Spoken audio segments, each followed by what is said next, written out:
Hello YouTube, it's Craig with Works Woodworking. Well, it's been a while since I've posted a video. After all the work up in Maine, it was time to take a little break. As I brought everything back to the shop, I just kind of dumped it in here, so it was very crowded and kind of taking over stuff, so I took the time to clean it up. I did go ahead and build this assembly table.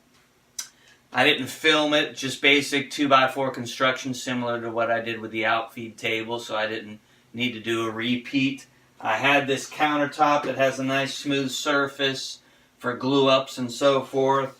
I have a bunch of trays that I was able to put in here, slide in and out, basically keep everything right at hand that I would need when I am going to assemble something, so I wouldn't have to be searching around the shop for it.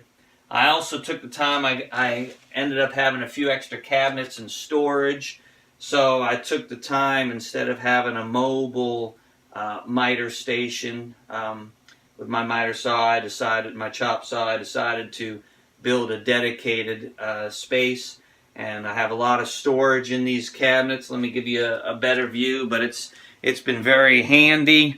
That way I have the support for longer boards.